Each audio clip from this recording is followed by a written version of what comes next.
Welcome to பவன்யாஸ் kitchen. இன்றைக்கி நம்ம கிச்சனில் பார்க்க போகிற ரெசிபி ரொம்ப ஸ்பைசியான ஒரு வெரைட்டி ரைஸ் எப்படி செய்யணும்னு பார்க்கலாம். ஃபர்ஸ்ட் டைம் பார்க்குறவங்க மறக்காமல் சப்ஸ்கிரைப் பண்ணிக்கோங்க. பக்கத்தில் இருக்கிற பெல் ஐக்கான் ப்ரெஸ் பண்ணிவிட்டு ஆள்னு கொடுங்க. வீடியோவை ஸ்கிப் பண்ணாமல் ஃபுல்லாக பாருங்கள். நம்ம ஃபஸ்ட்டு கடாயை சூடு பண்ணிவிட்டு எண்ணெய் சேர்த்துக்கலாம். எண்ணெய் நல்லா காஞ்சதுக்கப்புறம் 1/4 டீஸ்பூன் கடுகு சேர்த்துட்டு நல்லா பொரிஞ்சதுக்கப்புறம் 1/4 டீஸ்பூன் ஜீரகம் சேர்த்துக்கலாம். ஜீரகம் பொன்னிறமாக பொரிஞ்சதுக்கப்புறம் பூண்டு பார்த்திங்கன்னா ஒரு 10 பல் பூண்டை நல்லா பொடியாக கட் பண்ணி வச்சுருக்கோம். அது 3 டேபிள் ஸ்பூன் ஆகும். அதையும் சேர்த்துக்கலாம். சேர்த்துட்டு நல்லா வதக்கிக்கோங்க. இது ரொம்ப கோல்டன் ப்ரௌனாக கிறிஸ்பியாக அப்படிலாம் ஆக தேவையில்லை. ஓரளவுக்கு நல்லா வதங்கினா போகும். 1 நிமிஷம் போல் நல்லா வதக்கி விட்டுருங்க. கூட கருவேப்பிலை சேர்த்துக்கலாம். கருவேப்பிலை சேர்த்துட்டு நல்லா வதக்கி விட்டுடலாம்.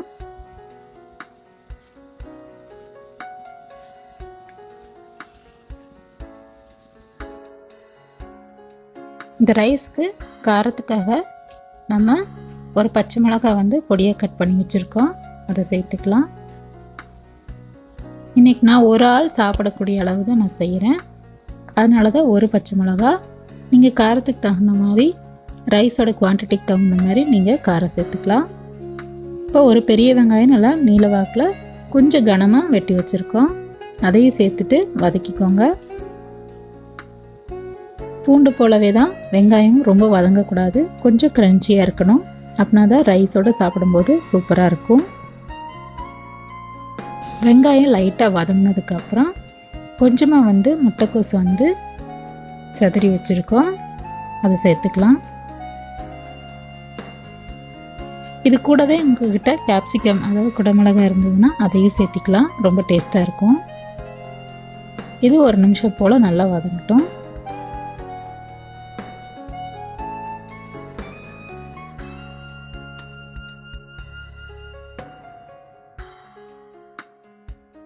சேர்த்துக்கிட்ட வெங்காயமும் முட்டைக்கோசும் ஓரளவுக்கு க்ரன்ச்சியாக வதங்கினதுக்கப்புறம் தேவையான அளவு உப்பு சேர்த்துக்கலாம். 1/2 டேபிள் ஸ்பூன் உப்பு சேர்த்துருக்கேன்.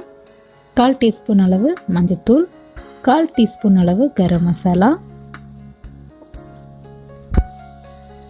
1/2 டேபிள் ஸ்பூன் அளவு கறி மசால் தூள் சேர்த்துக்கலாம். சேர்த்துட்டு நல்லா வதக்கிக்கோங்க. இந்த மசாலாவோட பச்சை வாசனை நல்லா போகிற அளவுக்கு நல்லா வதக்கிக்கோங்க.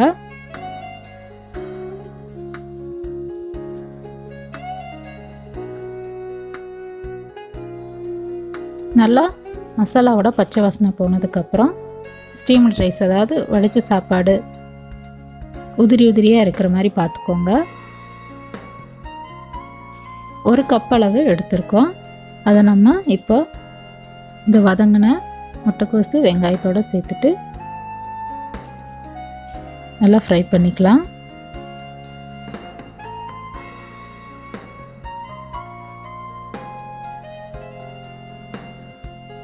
நல்லா மிக்ஸ் பண்ணி விடுங்க. எல்லா பக்கமும் அந்த உப்பு காரம் எல்லாமே அந்த ரைஸில் ஒட்டணும். இப்போ நம்ம ஆட் பண்ண ரைஸும் சேர்ந்து நல்லா ஃப்ரை ஆகி வரட்டும். உப்பு காரெல்லாம் சரி பார்த்துக்கோங்க. தேவைன்னா கொஞ்சம் ரைஸ் கூட சேர்த்துக்கலாம். இப்போ சுவையான பூண்டு ரைஸ் ரெடி ஆயிடுச்சு. உங்களுக்கு இந்த ரெசிபி பிடிச்சிருந்ததுன்னா மறக்காமல் லைக் பண்ணுங்கள், ஷேர் பண்ணுங்கள், கமெண்ட் பண்ணுங்கள். தேங்க்ஸ் ஃபார் வாட்சிங்.